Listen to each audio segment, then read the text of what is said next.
Bom, eu tinha começado a gravar esse vídeo que era uma sequência de 5 tópicos, mas ficou muito grande, ficou um vídeo de 1 hora, então eu tive que diminuir e separar em 3 vídeos para ficar melhor separado as definições. E aqui eu vou falar sobre o ônibus, micro-ônibus, tipos e classes de uma série que separa por tipo, por classificação, por composição, por classes e mais alguns exemplos de operação. Aí a matriz energética fica para outro vídeo e as tecnologias fica para outro vídeo também, um terceiro vídeo, a parte 3. Então, começando na parte um, começando por tipo e classificação. Só que aqui tem muitas diferenças de palavras. Algumas literaturas tratam como classificação, outras tipo, outras categorias. Então tem muitas palavras diferentes que falam sobre a mesma coisa, ou às vezes diferenciam ou criam novas definições ou novas subdefinições sobre essa questão. Mas para começar aqui, vamos começar pela parte base, né, que é o principal, que é o Código de Trânsito Brasileiro, de 1997, no artigo 96, que define os veículos de passageiros como bicicleta, ciclomotor, motoneta, motocicleta, triciclo, quadriciclo, automóvel, micro-ônibus, ônibus, bonde, reboque ou semi-reboque e charrete. Claro, naquela época. Aí, para definir os veículos de passageiros, são um veículo destinado ao transporte de pessoas e suas bagagens. Então, no Código de Trânsito Brasileiro, por tipo, seria micro-ônibus e ônibus que diferencia a questão de capacidade de até 20 passageiros, micro-ônibus. Aí, para mais de 20 passageiros, ainda que com as adaptações, com vista a maior comodidade destes, transporte em número menor. Seria aquele caso de leito, né? Tu pega um micro-ônibus, pega um ônibus, transforma em leito, ele pode ter menos de 20 lugares, mas ainda assim é um ônibus. Então, essa é uma definição bem específica ali, né? Bem sutil isso para tu definir o que é um outro. Mas, por tipo, no Código de Trânsito Brasileiro seria micro-ônibus e ônibus. Pelas normas do CONTRAN já vem outro tipo de definição, que seria as categorias. Eu separei aqui a categoria MNO só para questão dos veículos pesados, mas claro que tem outras categorias, tipo de moto, categorias de veículo de passeio, mas isso não vem ao caso aqui. Aqui o que importa mais é a categoria M, que se subdivide em M1, M2 e M3. Também diferencia entre a questão de quantidade de passageiros, até 8 passageiros no M1, e mais de 8 o M2 e M3, que o M2 e M3 se diferencia pelo PBT, que é até 5 toneladas o M2 e acima de 5 toneladas o M3. Depois de muito tempo que a NBR, a BNT transformou em NBR essas normas, essas categorias, para eles poderem utilizar em referência, né, de outras normas. Mas essa BNT NBR 13776, ela é basicamente a transcrição das classificações por categoria do CONTRAN. E na BNT tem essas classificações que eles pegaram, né? E só colocaram mais algumas complementações de tipo de categoria, né? Que no caso as classificações dos veículos. E ela aumenta, ela deixa mais diferenciado essa parte do micro-ônibus e o ônibus. Então ela já inclui o micro-ônibus, o mini-ônibus, o midi-ônibus, o ônibus básico, o padrão, o articulado, o biarticulado. E ali tem as capacidades, né? As diferenças por capacidade, por PBT e pelo comprimento total. Claro que tem algumas outras diferenças que não vêm ao caso agora. Mas basicamente a BNT faz essa classificação dos veículos assim. Então fica micro-ônibus e ônibus. Agora vem a diferenciação por composição. Aqui a única diferença ali que eu mudei, que é com articulação, que seria o articulado e biarticulado, eu coloquei com articulação só para explicar melhor e mais rápido aqui. Então o simples, que seria um piso, um ônibus, uma composição não, Um veículo de um piso só seria a composição simples. Aquela linha amarela ali mostra o piso interno do ônibus. E por fora dá para ver um risco preto ou um risco de borracha, que é o que se chama friso lateral. Ele mostra a altura do piso interno. Aí tem o piso duplo, que são dois pisos, piso superior, que é o segundo piso, o piso inferior é o primeiro piso. Aqui tem um detalhe que os dois pisos são para acomodação de passageiros, diferente do LD, que é o low driver, que é só o motorista que fica na parte de baixo e os passageiros ficam na parte de cima. Isso não é um piso duplo, é um piso simples, mas aqui é só para mostrar e só para exemplificar que está sendo considerado. Aí é com articulação, que aí é uma composição do a parte da frente, né, seria o vagão dianteiro e o vagão traseiro unido por uma articulação. A diferença aqui é que os passageiros eles podem circular entre o vagão dianteiro para o vagão traseiro por meio da passagem pela articulação. Então isso diferencia o do Conigate, que é a próxima. Mas aqui tem uma outra diferenciação que atualmente eles já começaram a incluir, que seria o articulado e o biarticulado.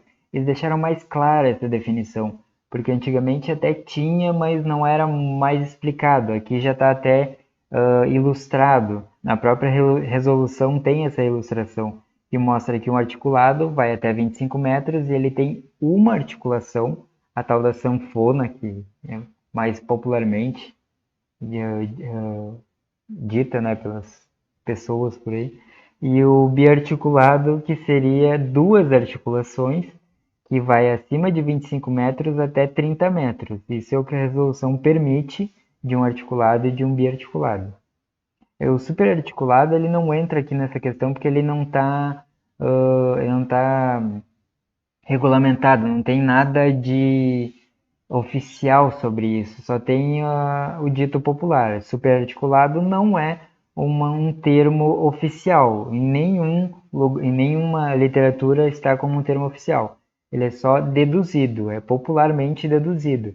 E é aquele que tem o truque, né, o dois eixos no vagão traseiro.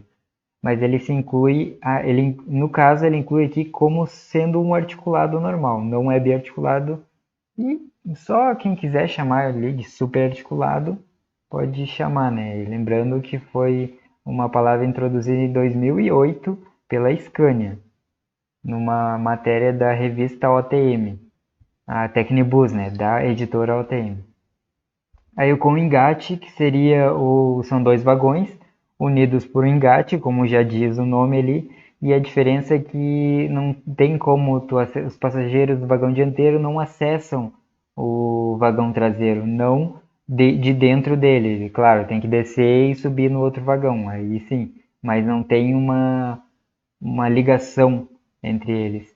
E no caso, esse engate é feito manualmente pela própria tripulação, até não é mais utilizado isso. Nos anos 80 ainda tinha até nos anos 90 ainda se usava alguma coisa que se chamava Romeu e Julieta.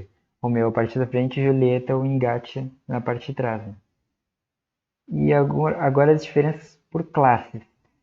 Essas diferenças por classes começam pela van, micro-ônibus, mini-ônibus, midi-ônibus, ônibus básico, ônibus padrão, ônibus articulado e ônibus biarticulado, de acordo com a BNT NBR 15570. Só que ali nessa BNT ela não inclui a van foi incluída agora. Então, assim, não é uma coisa que está na norma, ela foi incluída atualmente. Só tem outra diferença ali entre micro-ônibus e mini-ônibus. Às vezes é difícil de tu saber qual que é micro e qual que é mini. Qual que vem primeiro, qual que é maior e qual que é menor. A gente tem o costume de chamar de micro-ônibus. Então a gente vê, por exemplo, uma Senior, uma Thunder, uma Pia, uma Micruz, uma Foz. A gente olha e é uma micro-ônibus. Num tipo seria micro-ônibus. Agora, numa classe, não seria micro-ônibus, já seria mini-ônibus. Aí, para definir essa mini, micro, qual que vem antes, qual que vem depois, qual que é menor, qual que é maior. Dá para pegar e usar a questão das medidas mesmo. Eu separei aqui as medidas de distância. Aí o micro é muito menor do que o milli, que seria o mini, nesse caso aqui da categoria de ônibus. Então dá para ver que o micro é menor e o mini é o maior, maior em relação ao micro no caso. Então assim dá para ver qual que vem primeiro, qual que é mais baixo e qual que é mais alto. Então a gente já vê qual que vem primeiro. Já dá para ver que o mini ônibus já é o nosso popular micro-ônibus e o micro-ônibus é aquele que é o menor. Não chega a ser uma van, claro. Então, assim, para começar pela van, explicar melhor as classes ali. A van, ela não estava, como eu já tinha dito antes, ela não estava na BNT, porque ali na própria BNT falava do micro-ônibus como sendo dotado de corredor interno. Só que uma van ela não tem um corredor interno. Aí vai alguém dizer, tá, mas tem ali um corredor, algumas tem, não tem aquela poltrona que baixa e levanta, então, tá liberado, tem um corredorzinho ali.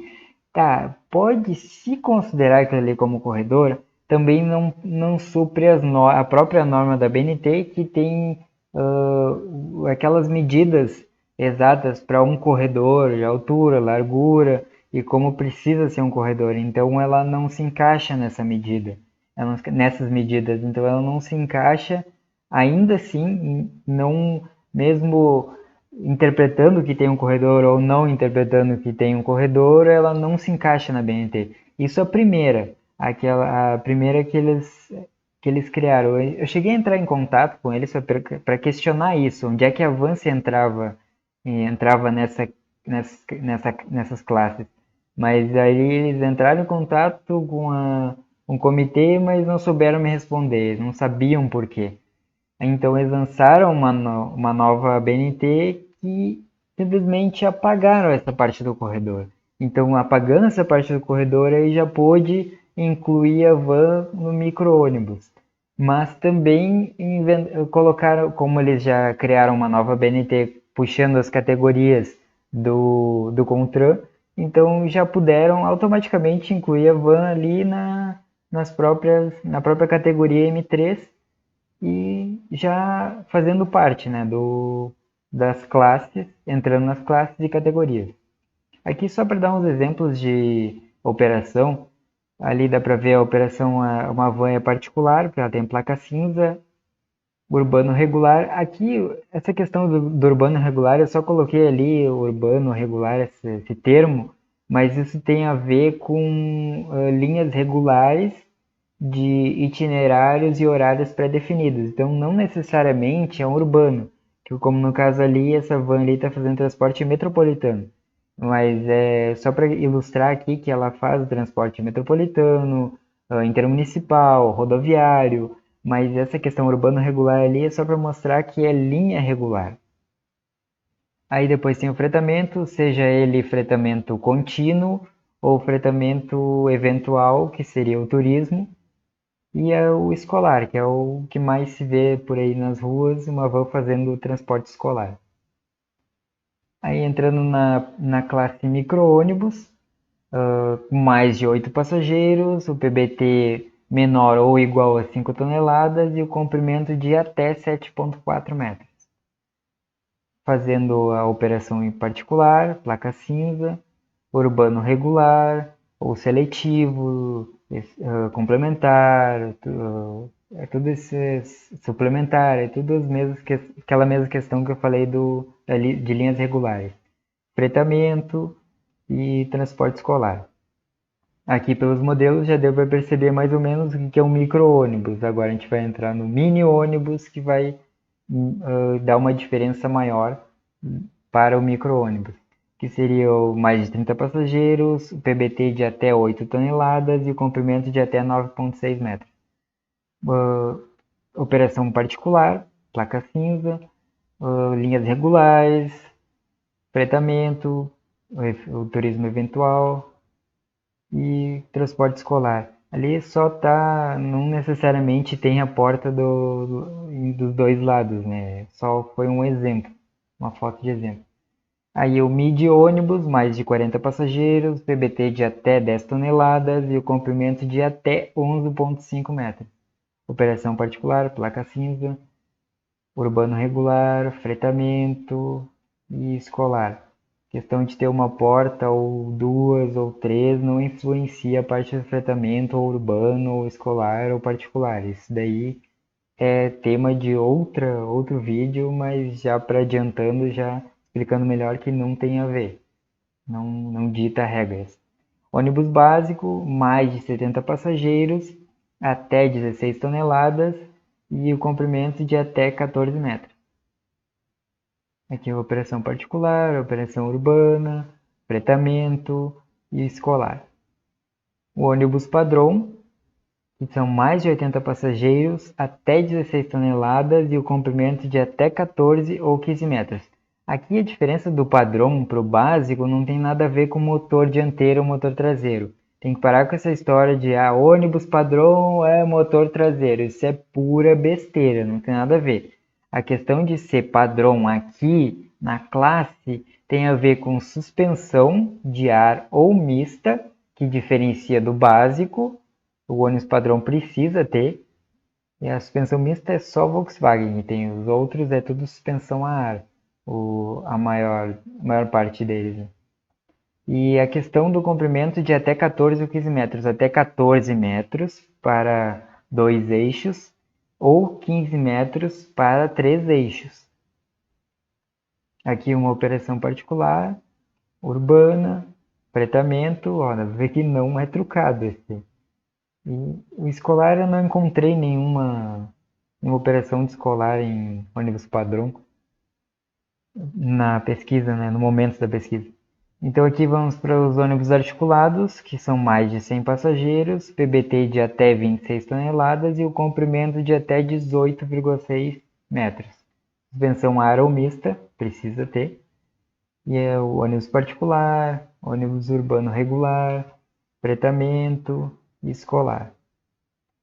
Aí o ônibus superarticulado, que foi aquilo que eu tinha comentado antes, ele não está ele não é uma classe, e que é o superarticulado, é aquele com ali, como dá para ver ali marcado na foto, que são os dois eixos no vagão traseiro. Então eu só incluí aqui para mostrar que ele existe, para mostrar que está sendo citado, mas ele não está diretamente na norma ou em alguma regra específica, alguma regulamentação específica. Ele só está, essa palavra só está sendo dita como uma ilustração aqui, como um dito popular, só para diferenciar, para a gente poder ter uma noção da existência dele. Aí a operação urbana e ônibus biarticulado, que é a última classe, que seria mais de 160 passageiros, um PBT de até 36 toneladas e o comprimento de até 30 metros. Suspensão a ar ou mista. Aqui é o seguinte, o biarticulado ele precisa de uma permissão para circular. Ele não pode, ninguém pode comprar um biarticulado e colocar ele para circular em qualquer cidade. Ele precisa de uma norma para isso. E tanto é que são poucas as cidades, os municípios que utilizam o biarticulado. No caso, hoje só tem em Curitiba, São Paulo, Campinas, Goiânia, Manaus e Boa Vista. Boa Vista na Roraima. Então, assim, só esses lugares têm biarticulado. E eles não necessariamente biarticulado precisa andar em faixa exclusiva, em canaleta, como dizem também, em corredor de ônibus, não necessariamente. Ele pode andar pelo tráfego misto, que seria junto com os carros. Isso não tem nada a ver. Não é regra nenhuma. E a operação urbana, esse é o biarticulado de Boa Vista, tem 13 em Boa Vista. E tem as outras classes aqui, que está incluída em algumas literaturas em um lugar e outras em outras, mas aqui eu só vou citar eles para mostrar que eles existem, para mostrar outras diferenças. A diferença de outras seria os puxados, que é o reboque e o semi-reboque. Como eu tinha mostrado lá adiante, lá no início, nas categorias do Contran, que mostra o O, seria o reboque e semi-reboque. O veículo destinado a ser engatado atrás de um veículo automotor. Esse é o reboque, é o número um. O semi-reboque ali na imagem é o número 2, é o veículo de um ou mais eixos que se apoia em sua unidade tratora ou é a ela ligada por meio de uma articulação. Essa questão do qual a diferença de reboque e semi-reboque, falando assim por cima, o mais simples possível é o seguinte: separa uma da outra. Se ficou de pé, é um reboque. Se caiu no chão, é um semi-reboque. Pronto. Não tem como definir melhor e mais rápido, mais simples do que isso. Caiu no chão, semi-reboque. Ficou de pé, reboque. Claro que se não tiver aquele apoio, né? Eu tô falando de imediato. Arrancou, caiu no chão, beleza. Aí o Romeu e Julieta, que é o reboque, e os antigamente chamados de papa-fila. Então esse termo foi utilizado para esse tipo de veículo. Depois é que incluíram para um biarticulado da Caio esse nome também, mas antigamente era definida por esse tipo de modelo. Tanto em carroceria feita a partir de ônibus, como carroceria feita a partir de caminhão. E a carroceria de passageiros, né? Onde puxa o semi-reboque. E depois tem a parte dos escolares. Esse era. Tinha. A gente sempre quando fala de ônibus escolar lembra daqueles amarelos, daqueles bicudos, que é aquele com motor na frente, que é dos Estados Unidos. Então lá o padrão de ônibus escolar começou muito antes que aqui. Aqui começou só a partir lá de 2007 que o FNDE começou a realizar estudos para definir qual o melhor modelo de ônibus escolar que se adequa às necessidades do Brasil. Então, a partir dali que começou essa questão do programa Caminho da Escola, que veio bem depois. Eu tenho uma página só, inteiramente sobre isso, que explica direitinho o histórico, como funciona a aquisição dos ônibus, quais os tipos de ônibus que tem, por que que eles têm esse eixo elevado, tipo 4x4, por que que tem aquele bloqueio de diferencial, não é em todos que tem. Então, assim, tem uma página só para isso, mas aqui é só para mostrar que esses ônibus escolares podem não entrar em uma classe específica. Ele é uma classe especial. Depois tem o tipo de turismo, tem o tipo jardineira. Esse tipo de jardineira, antigamente, era chamado os ônibus que tinham entrada ali, que tu podia simplesmente subir em cima do ônibus por qualquer parte. Não tinha uma porta que tu entra e percorre um corredor e escolhe o teu assento e senta lá. Não, tu entra simplesmente, sobe no ônibus e já senta direto no banco. Ali dá pra ver, ali, ponto das jardineiras, dá pra ver que essa palavra já existia há muito tempo atrás, anos 20, anos 30. Até antes disso, quando era puxado por tração animal, já chamavam de jardineira. Então, assim, isso é uma definição. Jardineira como sendo isso. Mas, depois de muito tempo, é que começou a Ciferal introduzir o modelo jardineira, que pegou essa ideia com as janelas mais baixas ali e tudo, e tem mais uma visão melhor, um panorama melhor de visão. Então, a Ciferal que introduziu o modelo jardineira. Então, na hora de separar, tem que prestar bastante atenção do que está falando. Está falando do modelo jardineira ou está falando do estilo jardineira? São coisas diferentes. Pode ser, o modelo Ciferal jardineira já chegou para modernizar isso, né? Então, aí que começaram a entrar em produção os tipos sightseeing, que é uma tradução direta de turismo, né? Que seriam os ônibus de turismo. Assim como tem as jardineiras mais novas, tudo restauradas, tudo para turismo mesmo. Aí depois tem outra diferença também que é o tipo jardineira em uma carroceria. Aqui dá para ver um esvelto que foi transformado em jardineira. entre aspas, né? Pegando o estilo jardineira. Tem Torino, tem outros tipos de modelos também que foram transformados em jardineira. Até tem aqueles que foram transformados na própria garagem, né? A própria garagem da empresa, eles vão lá e fazem esse tipo de transformação no ônibus. Aí tem o Sightseeing, que é da Neobus, é o modelo Spectrum panorâmico. Então, assim, ele também, ele, apesar de a imagem parecer um desenho só, mas ele existiu, tá? Esse modelo existiu. E a própria Marco Polo também criou vários modelos sightseeing dos modelos de Paradiso. Então é isso. Nesse vídeo ficamos só com essa parte de classes e tipos. Então, se tiver mais alguma dúvida, alguma questão que eu esqueci, alguma besteira que eu falei, ou alguma coisa que quer comentar, é só deixar um comentário aí no vídeo. E se quiser mais vídeos, alguma sugestão de outro vídeo, alguma coisa assim, é só deixar aí que a gente pesquisa.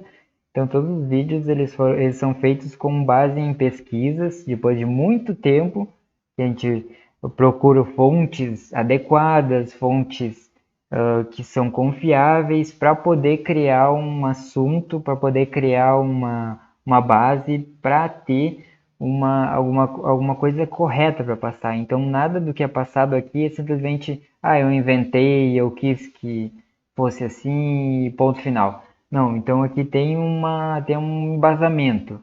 Então não é nada retirado do além. Mas se puder ajudar, curtindo o vídeo aí, se inscrevendo no canal, para a gente poder disseminar mais essa informação correta por aí. Então, obrigado pela. Se alguém conseguiu chegar até aqui, obrigado.